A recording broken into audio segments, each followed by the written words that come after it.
Chicken double kitchen. Three, seven, two, two.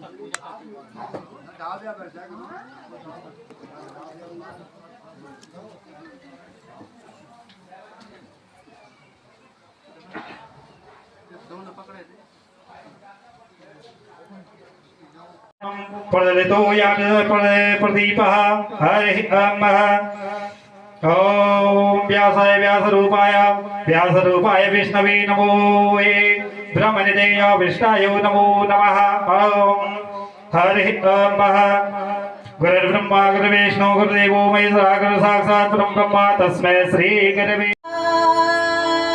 नमः।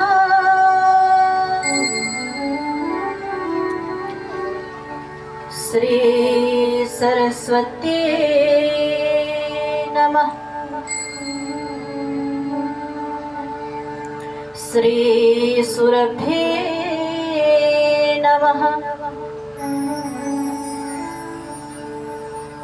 श्री गुरुचरण कमलेभ्यो नमः।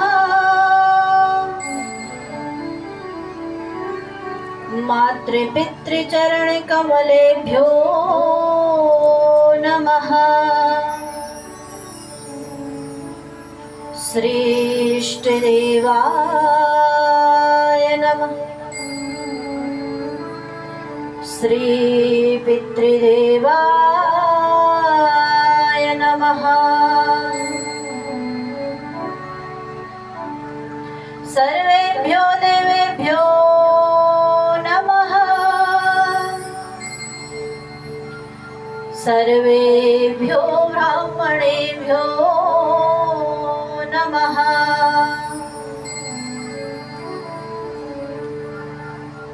वर्णानामर्थसङ्घानां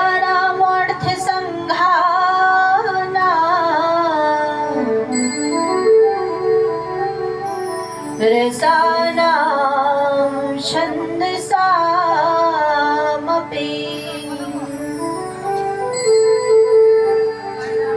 मंगलानां चिकरितारो वन्दे वाणी विनायकम्।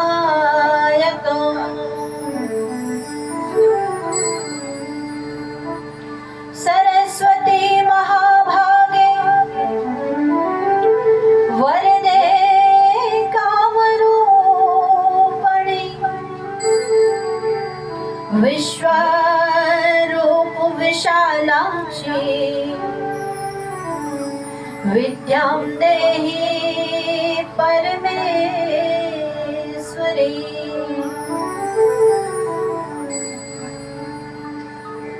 गुरुर्ब्रह्मा गुरुर्विष्णु गुरुर्देवो महेश्वरः। गुरुः साक्षात् परब्रह्म तस्मै श्री गुरुवे नमः।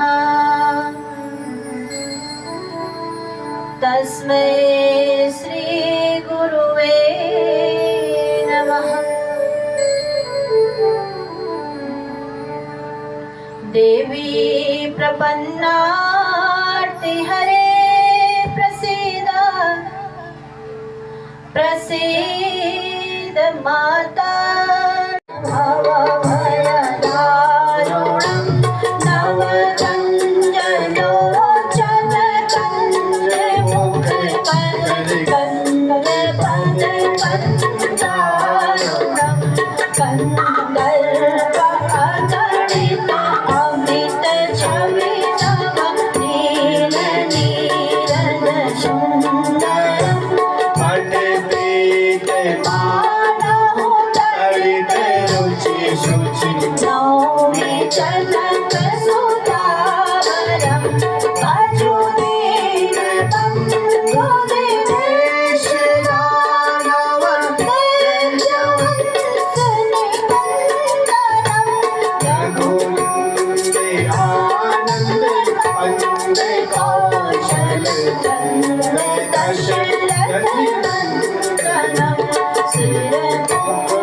Thank you.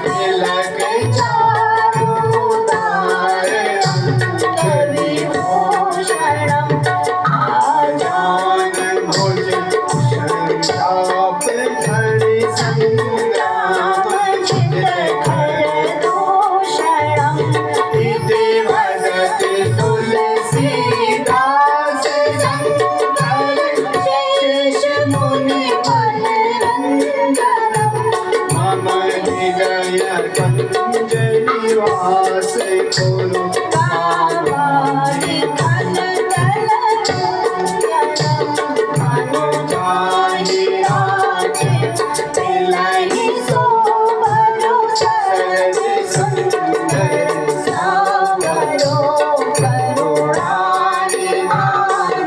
सुजान शील सनेह जानत गावरो यही बात गाई असीस सुनि सिया सहित सियानी तुलसी भवानी खोजे पुनि पुनि मुनि के मन चली हाँ मुनि से मन चली हाँ मुनि से मन श्री जान गौरी अनुकूल शिया हिय हर सुन जाय कही मंजुल मंगल मूल वाम अंग फरकन। भोलेनाथ के इष्ट देव हैं राम, और राम के इष्ट देव है भगवान शंकर। इसीलिए मुझे लग रहा है बिच्छेश्वर महादेव की इच्छा थी कि इस बार मैं राम कथा श्रवण करूं। क्या पहले यहाँ पर राम कथा हुई नहीं हुई थी? तो इसीलिए उन्हीं की इच्छा थी कि मुझे इस बार राम कथा सुननी है, अपने इष्ट की कथा सुननी है। और राम जी भी चाहते थे मैं अपने इष्ट के दर्शन करूं, अपने इष्ट के पास जाऊं, उनसे भेंट करूं।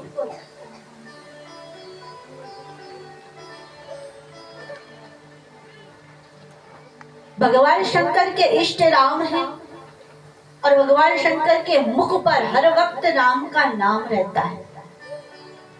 हृदय में उन्होंने राम को विराजमान कर रखा है। हृदय में है राम, इसीलिए तो रहते हैं वो हमेशा विश्राम में। और कंठ में है क्या? विष। कंठ में है विष और हृदय में है राम, इसलिए भगवान शंकर हमेशा रहते हैं विश्राम में। बोलिए विच्छेश्वर महादेव की श्यावर रामचंद्र की।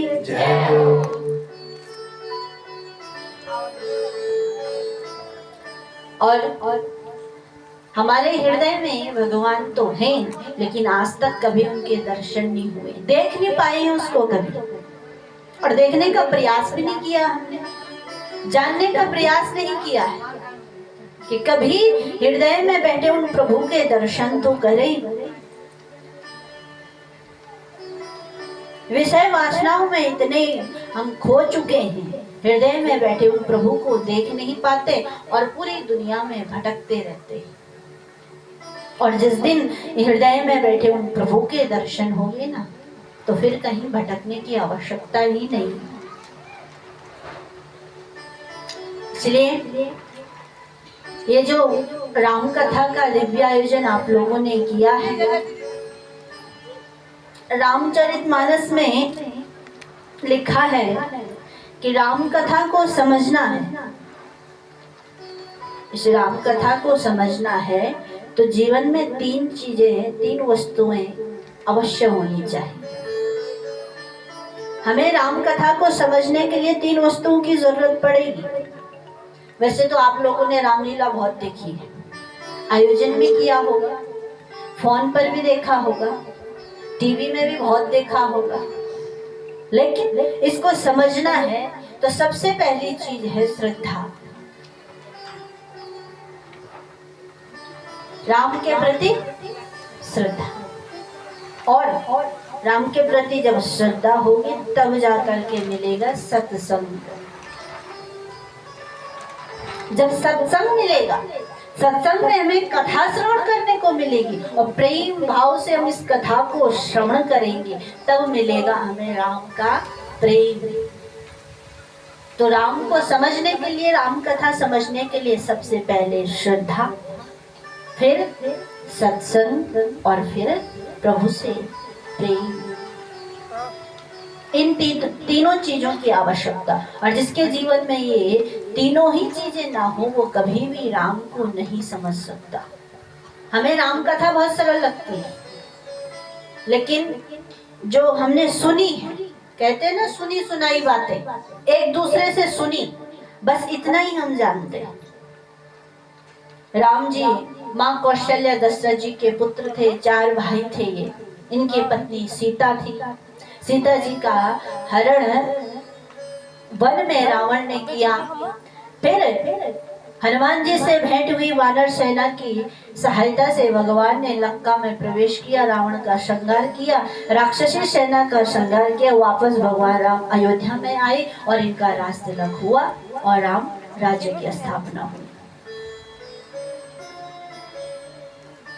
ये जो कथाएं सभी के मुख से सुनी जाती, इन कथाओं के पीछे, प्रत्येक चरित्र के पीछे क्या रहस्य है, क्या गुण रहस्य, इसको अभी तक हम जान नहीं पाए।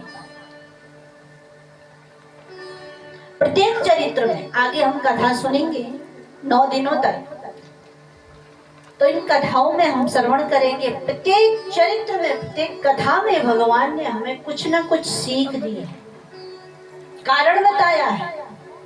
और ये जो राम कथा है, ये जीवन जीने की कला हमें सिखाती है, कैसे हम अपने जीवन को जिए, अर्थात सरल ढंग से। वैसे तो हमें अपना जीवन बड़ा कठिन लगता है, लेकिन राम कथा हमें सिखाती है कि कैसे हम सरल ढंग से अपने जीवन को जी सकते हैं। बोलिए जय श्री राम।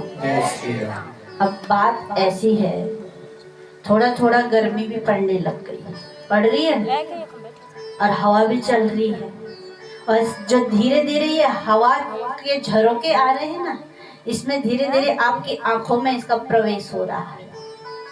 गर्मी में अगर ठंडी हवा चले तो क्या होता है, नींद की झपकी आती है, और आपको आज पहले दिन से ही आने लग गई है। बताइए, अभी तो 9 दिन है।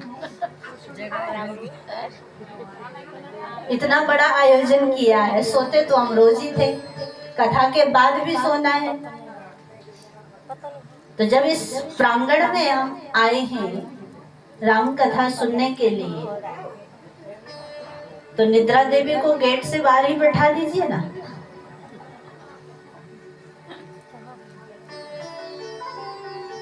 क्योंकि ये जो पीठ है ना, व्यास पीठ, इस पीठ से कोई व्यक्ति नहीं छूट सकता।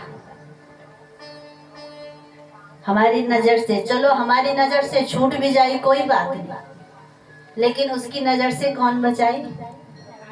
भगवान कहेंगे जीवन भर सोते ही रहे, आगे भी तुमने सोना ही है, और कथा में आकर भी तुमने सोना ही है, तो क्या फायदा यहाँ आके। उससे अच्छा घर में जाकर के आराम से सो जाओ, घर में ही सो जाना आराम से बिस्तर में। कथा का अर्थ होता क्या है, हमने कहा ना राम कथा का आयोजन हो रहा है।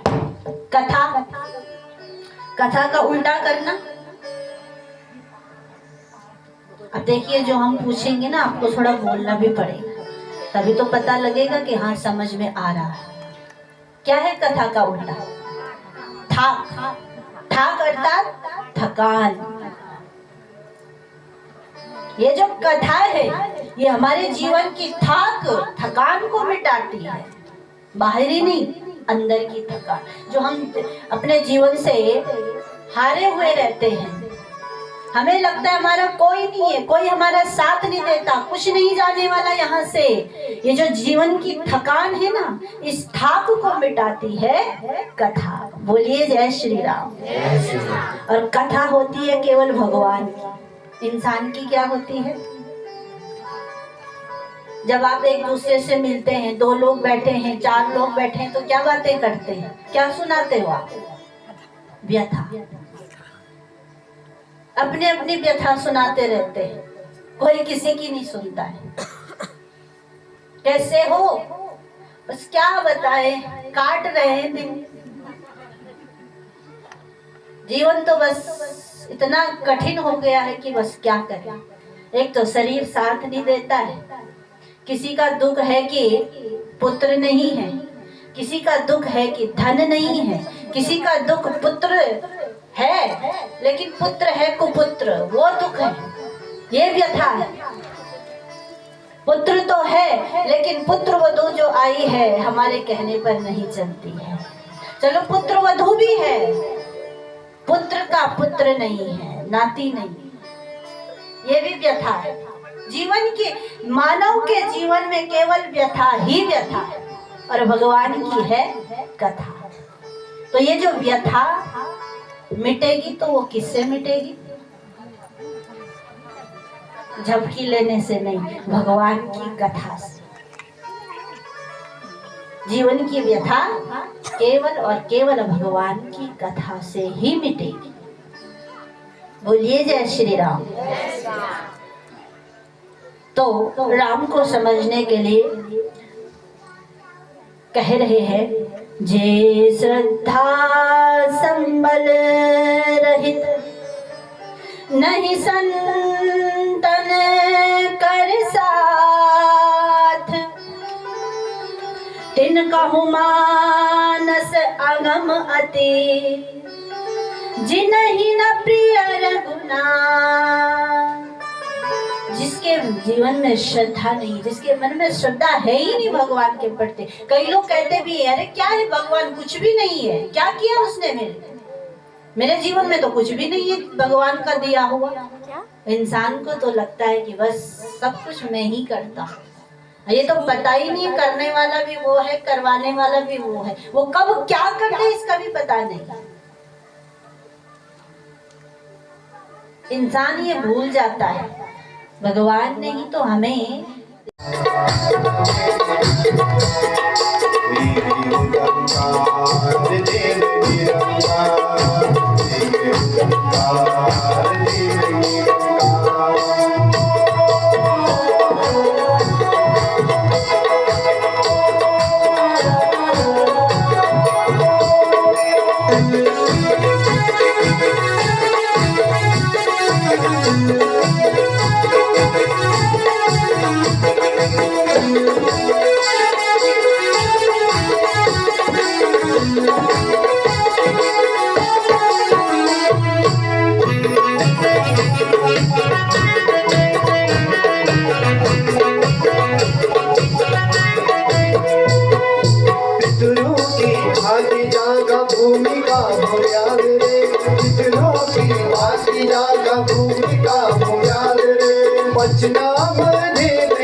जग जब आज निरंकारी, जग जब आज निरंकारी, जग जब आज निरंकारी,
विश्वेश्वर महादेव की, श्यावर रामचंद्र भगवान की।